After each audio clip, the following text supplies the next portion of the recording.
Hello everyone, you're now with me, Ruben Gomez, for TVS News at 5. Now, let's begin. The new Borneo Cultural Museum is slated for opening in the first quarter of next year. Tourism, Arts and Culture Minister Dato Sri Abdul Karim Rahman Hamzah said the museum was supposed to be open to the public by the end of last year. But just like the others, its opening was postponed due to the COVID-19 pandemic. Sepatutnya ia dirasmikan hujung tahun lepas. Tapi ekoran daripada COVID ini dia telah delay. Kemungkinan kalau hujung tahun ini pun kita mungkin tak dapat. Mungkin awal the first quarter of next year. Hopefully I can do it that time lah. Abdul Karim said the museum deserves a grand opening as it would be the second largest museum in Southeast Asia when opened. In addition, the museum is also in the midst of acquiring artifacts and specimens for the exhibitions and noted that the pandemic has delayed the process. The federal government is studying laws being used at the state level and court cases in several states involving the implementations of laws related to party hopping. The government is also looking into the models of anti-hopping laws in several countries such as India, Singapore, New Zealand and the United Kingdom. Minister in the Prime Minister's Department, Parliament and Law, Dato Sri Dr. Wan Junaidi Tuanku Jaafar told Dewan Negara that the findings of the study will be discussed through a bipartisan engagement session. Wan Junaidi said the government was committed to ensuring the anti-party hopping law that would be enacted would protect the rights of the people who had voted and put their trust in politicians during elections. The government would also ensure engagement are being held with stakeholders, non-governmental organizations, NGO, members of parliament from the government and opposition and the public to ensure the new bill receives support from all parties. Additionally, Wan Junaidi said there was also no necessity for engagement sessions with foreign legal experts as the country has sufficient expertise on the matter. Now, no approval will be given to developers' development plan applications that failed to fulfill conditions of meeting the needs of the disabled. This matter will ensure that the developers complied with all the conditions set in providing housing needs for the disabled.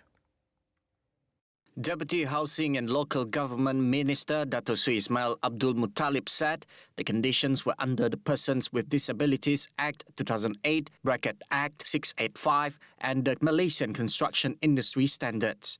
Abdul Muttalib also said the local authorities must ensure all the needs of the disabled were met and they should not approve the development plan until all requirements are complied.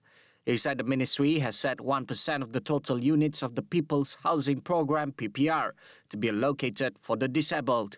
As of August 31st, 2021, there were 936 units for the disabled at the PPRs nationwide, with 809 units currently being occupied.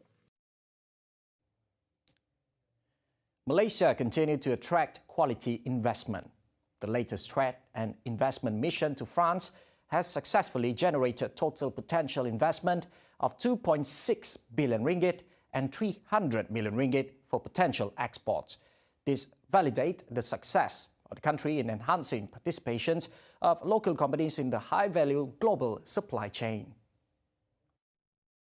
Ministry of International Trade and Industry, MITI, said in a statement the strong interest shown by French companies garnered during the mission serves as major catalyst in expanding bilateral trade and investment relations, most notably in areas that support the sustainable and green agenda advocated by both nations. The French enterprises showed great interest to continue making Malaysia their business partner.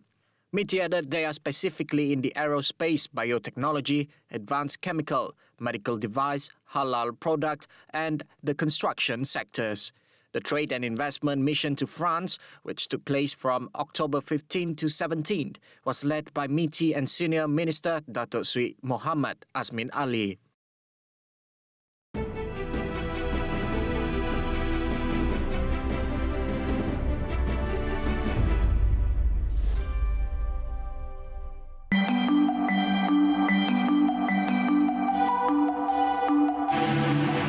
Servis Sarawak merupakan model penyampaian perkhidmatan baru kerajaan negeri dalam usaha untuk menyampaikan perkhidmatan cemerlang kepada rakyat Sarawak.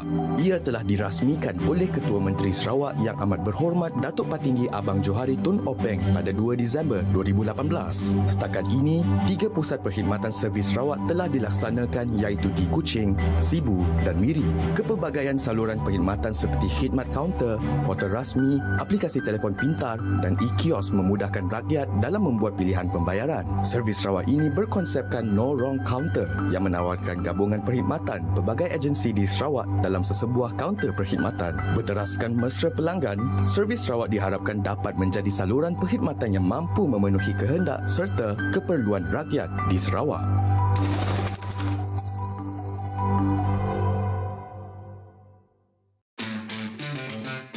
Sinema minggu ini membawakan Tawaran pakej peranti keluarga Malaysia dan pakej remaja keluarga Malaysia dibuka. Finas pandang serius isu kes jangkitan COVID-19 di lokasi penggambaran. Sang-Chi and the Legend of the Ten Rings lakonan Michelle Yeoh raih RM1.67 bilion. Rabbit sapu rentas dunia lagi. #ini Sinemaku.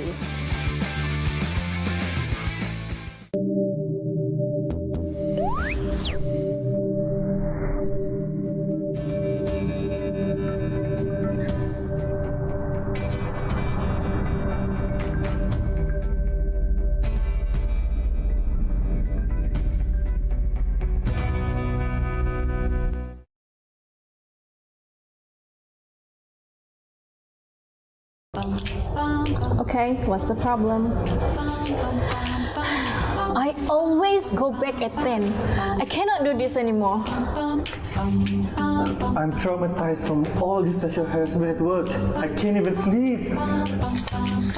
I was asked to lead this team, but why they don't trust me? Let's discuss. Join me at H Capital with Balkis every Friday, 7:15 p.m. at TVS Channel 122, Astro and My TV.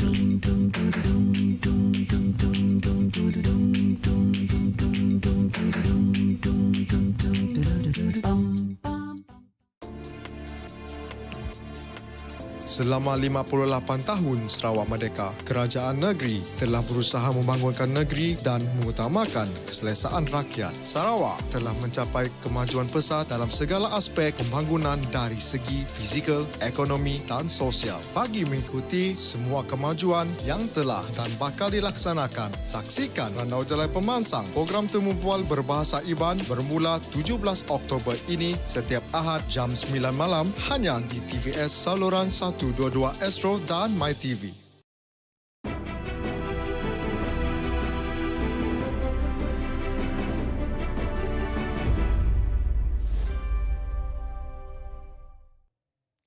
Welcome back.